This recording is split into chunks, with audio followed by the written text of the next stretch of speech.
Hello everyone and welcome to another tutorial. Today I'm going to be showing you how to make this animation in Blender 2.8 free.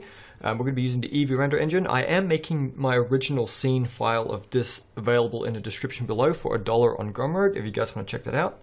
I do recommend you have a basic understanding of Blender before undertaking this.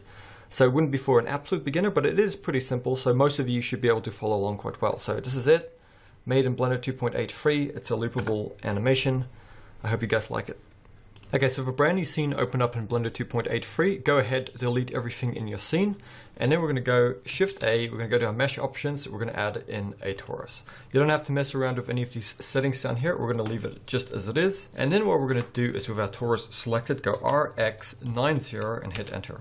So if you go to your front orthographic view, you will see we have it like this. Then we can go to our editing option here, so change it from object mode to edit mode. And then we're going to come in here, deselect all of these vertices, just double tap A. And then holding in Shift and Alt, we're going to select this loop here to our left. And then we're going to hit Control plus to grow the selection, and then X, and then we're going to just delete those vertices. So we should now have something like this. So Shift Alt, select this, and then go F to fill in those faces, and then Shift Alt, loop select these vertices, and then hit F to fill in those. Then what we're going to do is go here to these properties here. We're going to change this to individual origins. Holding in Shift, we're going to, now that we have this loop and face selected, holding in Shift and Alt, we're going to also select this loop here. So we now have both of these faces. You can also go into face select and just select both of those faces as well. Then go Control B and move your mouse, and you can add in a bevel. And then if you roll the middle mouse wheel, you can add in these segments. So I'm going to just add them in like that. Then I'm going to select this face here, holding in Shift, select this face. And because we have our individual origins enabled, what's going to happen if we now go ES, it's going to do them both at the same time. So go ES, scale it in a bit, and then E, and just move it in, and then E again. And you can see here it's happening to both of them at the same time. And then just hit E and S to scale it in a bit, and then E and S one more time and scale it into about here. Okay, just like that. Now you can go here and make that just median point again, and then tab out of edit mode. Now go to your modifiers panel here, go add modifier and add a subdivision surface. You can also come here to object and just enable smooth shading. Okay, so here's our torus, and what we're going to do now is go Shift A, we're going to go to our mesh options and just add in our sphere. I'm going to take this guy, scale it down to about here. So if you were to put it here, it should fit in there, so that's fine. And then we can go to our object and just go shade smooth, go to your modifiers, add a modifier and add in a subdivision surface. Should have something like this. Then we can come in here, just go to our edit mode of this sphere, and then we can go Shift Alt again and just select this, or go to our edge select first, and then go Shift Alt, just loop select this loop here, and then go Control B. And we're just going to make a cut like that, and then we're going to go ES and scale it in a bit, and then ES to scale it in a bit, just like that, and then SZ to scale those faces down a bit, just to create an inset like that. You don't have to do that part, it's just I like to do it. It makes it look a bit more fancy. With these things done now, we can go Shift Alt, add in a mesh plane. Just hit S8 to scale it up 8 times, and then go to your front view, go G, Z, and just bring it down just below this torus. So you should have something like this. Then come over here in your front left view and just kind of hover like this, go Shift A, go down and add in a camera. Then if your camera selected, if you hit 0 on your number pad and then G and hit your middle mouse wheel, you can pull back to pull your camera out. So get a pose roughly like this. Then go to your camera settings, we're going to make this type orthographic. Then go here to your output settings, and what we're going to do is make the resolution 1080 at the top here, so 1080. So our camera is now 1080 by 1080. If we go back to our camera settings, we can mess around with this orthographic scale till we get something we like. So I'm going to go with something like that. And if you double tap R, you can kind of move and rotate your camera, and you can also use the G button. So I'm just going to get something like this for now. Okay, that looks fine for now. So we can always mess around with that a bit later. But at the moment, here's what we have. We have our torus, our sphere, and our plane. So what we need to do, this is extremely important, hit A to select everything, then go Control A, and we're going to apply the rotation, and Control A, and we're going to make sure we apply the scale. That is very, very important for this animation. Okay, so in the next part, what we're going to do is come here and make this empty. This sphere here have a child of constraint with an empty. Okay, so in our front orthographic view, we're going to go Shift A, go to our empty options. We're going to add in a cube, scale it down roughly to about the size of our sphere, and then go G, X, move it over here to the middle of these two tubes here that make up our torus, because that's where our sphere is going to be kind of being constrained to. And with that done, go Control A and just apply the scale. That's very important. Make sure you apply the scale. Holding in Shift still, then select this torus and then go Control P and keep set parent to object and keep the transform. So now this guy is parented to the torus. So if we go R to rotate this, we're going to see that that is attached. Then what we're going to do is grab this sphere over here, go to our constraints tab, add constraint. We're going to add a child of constraint. Then grab this little eyedropper tool and just select this empty here. And you can see automatically it is now constraining it to that.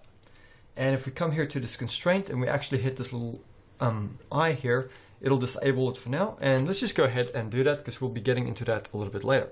And I'll explain how it works, but for now we just need to do a bit of basic animation. So just grab the torus here and just bring this keyframes up a little bit, this timeline. Make sure we set our end frames down here to 200. So I'm going to make it 200 because we're going to be working with 200 frames. And then we want to make sure this little slider is on frame 1. So just make it here on frame 1.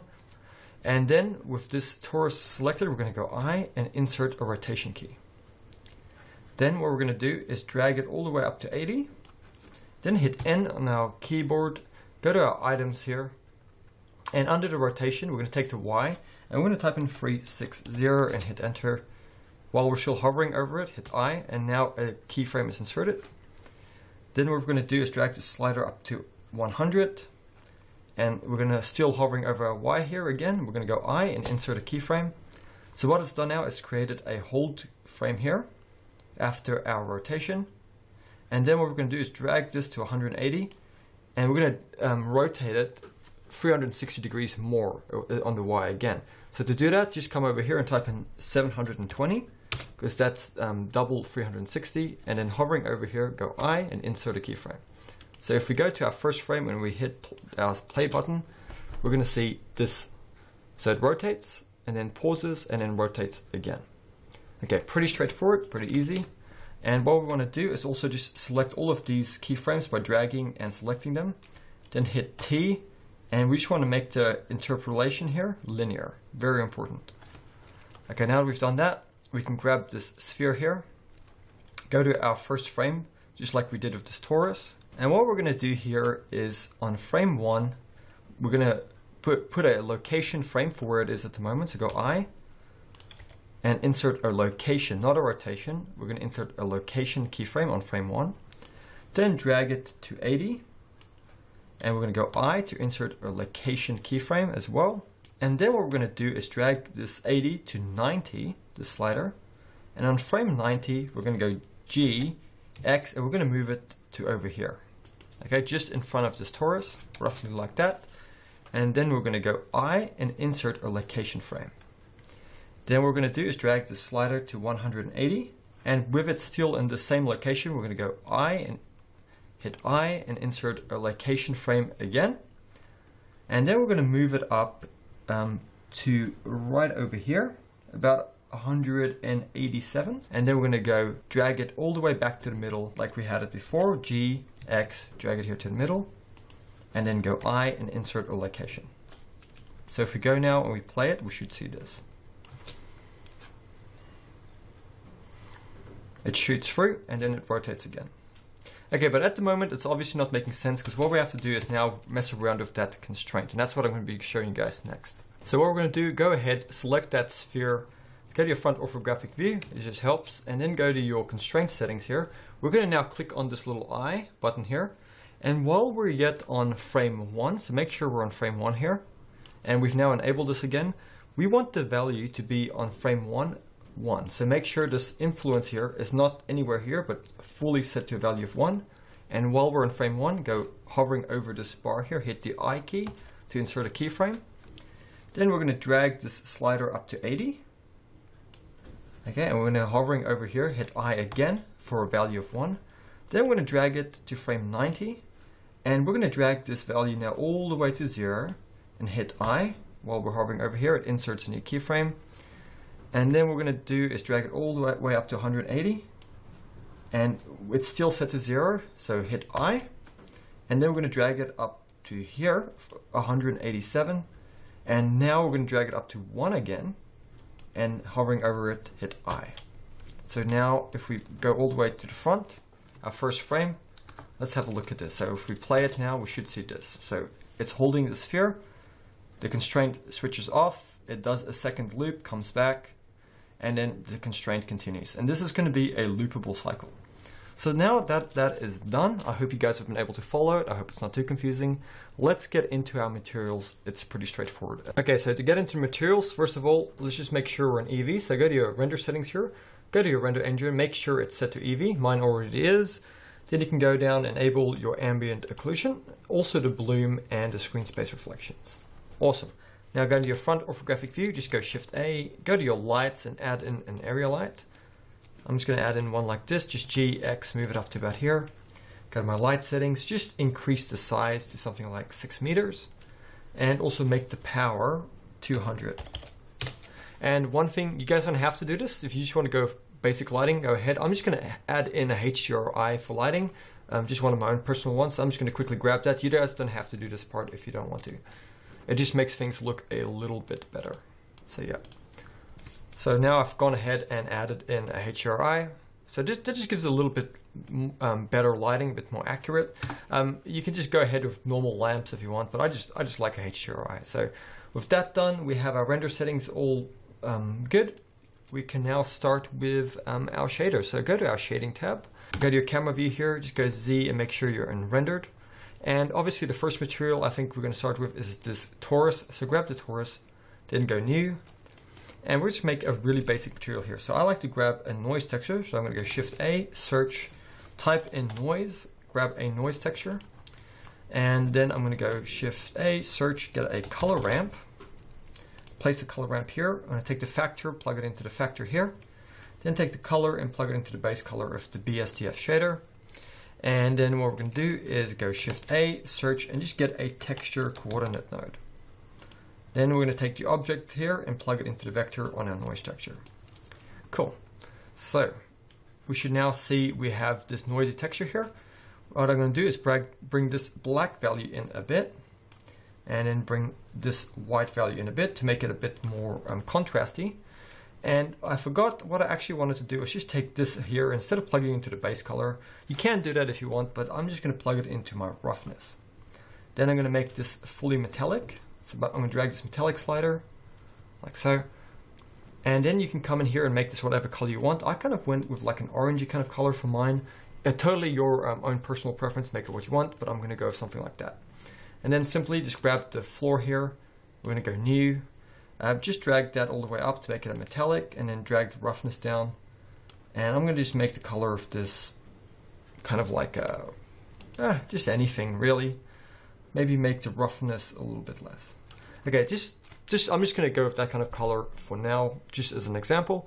And then what is going to be very important is this guy here. So grab our little sphere, go new. And we're just going to make this fully metallic and bring down the roughness, not all the way, just to something like 0.16. So we have this nice chrome ball. Then we're going to go here, click on this materials tab, click plus to add in another material and go new. And we're going to come here to our surface and just go and make this an emission. Set the color to blue or whatever kind of glow material you want, and increase the strength to something like 12. So I'm just going to type in 12.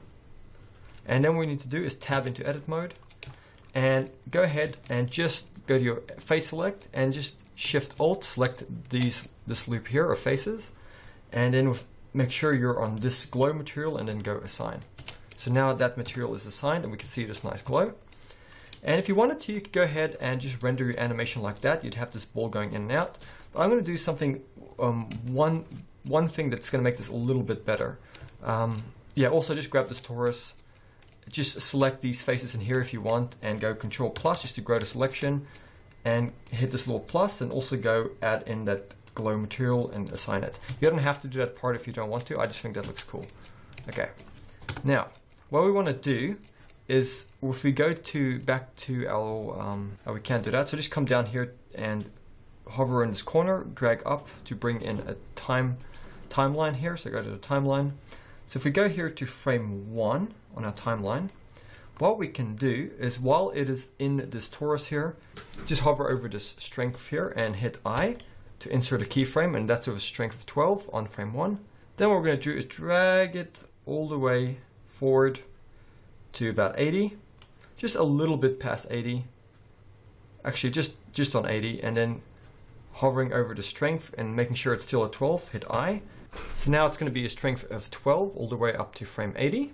And then what we're going to do is go over to frame 100.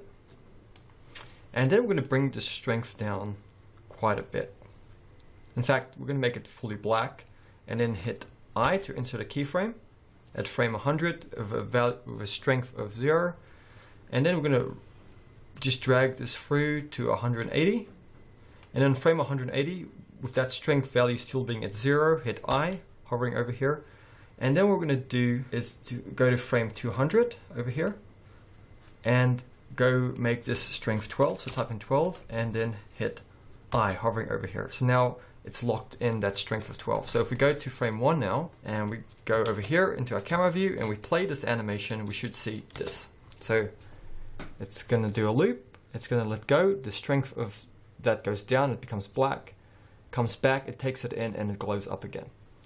So I hope you guys have liked this tutorial. I hope you found it useful. Like I said, I'm going to be making this available on Gumroad for $1 if you guys want to check that out or pull it apart, see what I did. I'll see you guys next time for another tutorial. I hope you guys liked it. Please subscribe.